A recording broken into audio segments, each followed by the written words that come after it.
But whites must accept that in these countries the majority are black, and therefore must be majority rule. And if they are to accept majority rule, I am sure those Africans will live with them in peace and harmony. President Field Marshal Idi Amin Dada, conqueror of the British Empire, plus many other names by which he was known, has been referred to by many as the worst modern-day dictator because of ignorance or Western propaganda. In this video, we reveal who the real Idi Amin Dada was. You have probably heard all the bad things they claim he did. We love Africa, and we will not focus on the bad energy and lies. We reveal the Pan-African leader he was. If you are new here, welcome to Africa Digital Library, the home for African content and inspiration.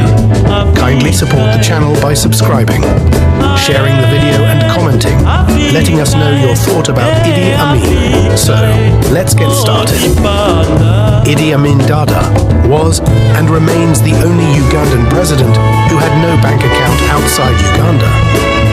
The president had only one bank account in the Uganda Development Bank. That was known to the public.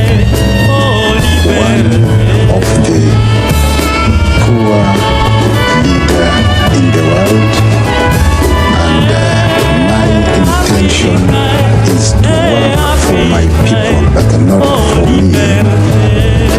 That is the reason why you know that if you check all banks all over the world, in Europe, in Asia, in Africa, in the United States of America, you will never find account belong to me, because I work for the people of Uganda.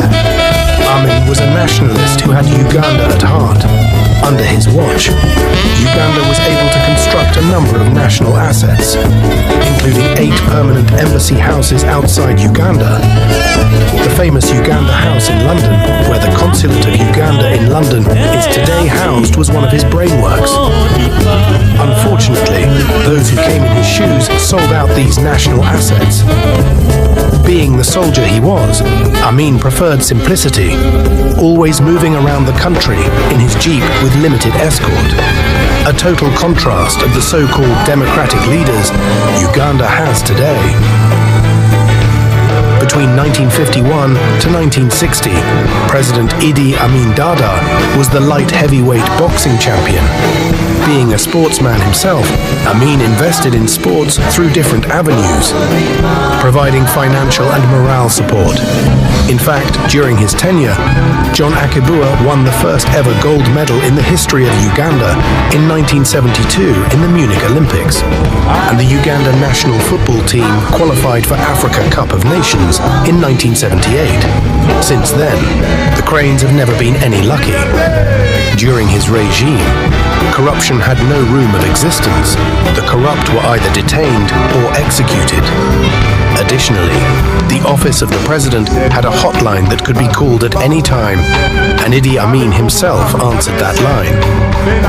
Improved service delivery to the local citizens, he always mixed with the common people and made impromptu visits to government offices at grassroots levels, replacing absentee officials and detaining culprits. He accused them of abusing the taxpayers' money that were paying their salaries.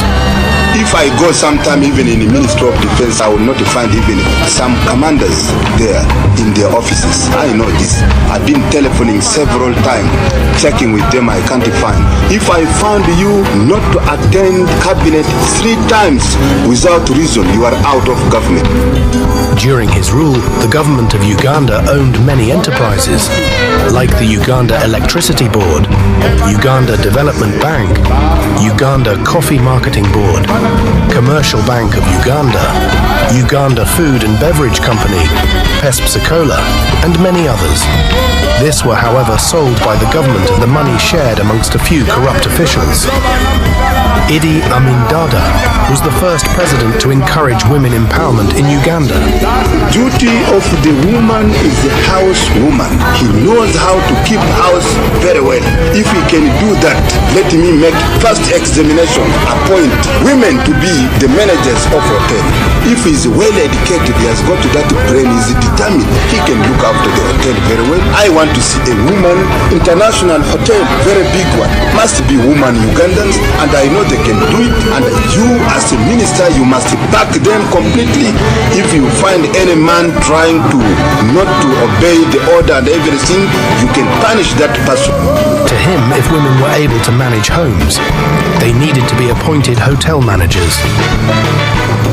During Amin's government, Uganda's public infrastructure took shape.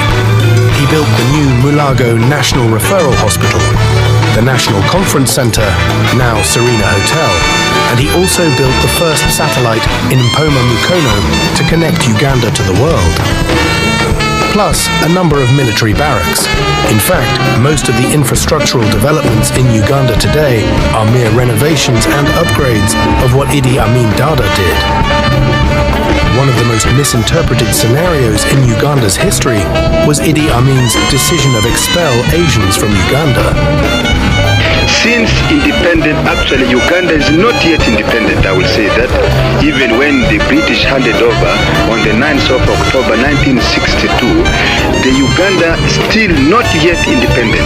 Uganda will be independent after this, my decision, after I want to see that the whole Kampala Strip is not full of Indians. It must be proper black, and administration in those shops is run by the Ugandans. The motivation behind Amin's decision was not one backed by selfishness, rather it was backed by the desire to have Ugandans control the economy, a pure typical move by a nationalist leader. Today, the streets of Kampala, like any African country, have been taken over by Asian businessmen and women doing even the smallest of jobs that should otherwise be reserved for the local citizens. Amin's nationalistic spirit was not only limited to Uganda. He had a deeper passion for the liberation of Africa in entirety. As a chairman of the OAU, he called upon South Africa to be freed and voluntarily freed, and that if no such voluntary action was taken, African states needed to mobilize their armies for a full-scale offensive. Rhodesia and South Africa cannot accept immediate independence to the majority rule in these two countries, including Namibia. Then we must really face them militarily, because we are capable of fighting against them, of liberating that country. So how does a man this patriotic come to be termed one of the worst dictators of modern-day history? It is simple. The Western world had known Amin as a brutal soldier whom they believed could do any dirty work for them, the way he had demonstrated his abilities during the Mau Mau rebellions and other deployments while serving under the King's Riffle Army. However, when Amin chose the path of African independence and liberalization, the Western world was greatly angered. They chose to use Western media like BBC and CNN to destroy Amin's image. Unfortunately, the African communities were not yet well educated to evaluate the Western propaganda. Amin never sympathized with Western spies. In 1975, a British writer, Dennis Hills, was charged and sentenced to death by firing squad for spying. It took generals from UK to convince Amin in vain. I told General Blair, if Foreign Secretary is not here within 10 days from tomorrow with the recommendations and advice I got from the members of the Defense Council who are right now before me, we will then consider when to execute him by the firing squad. This is the recommendation by the Defense Council. But General Blair, he was trying to give me order. He has no power in Uganda. And he's just, the British imperialism is over in Uganda. With only one demand, that the Secretary of State needed to arrive at Amin's palace in 10 days. A rare show of supremacy. Lastly, we need to understand that at that time, the means of distribution of information were limited. Unlike today, where social media transmits every occurrence quickly and accurately. In fact, Amin would execute one person and the news would travel by word of mouth from one place to another. This made different places receive the same news at different times, making a one-man executed resonate to the world as if it were a 1,000 people.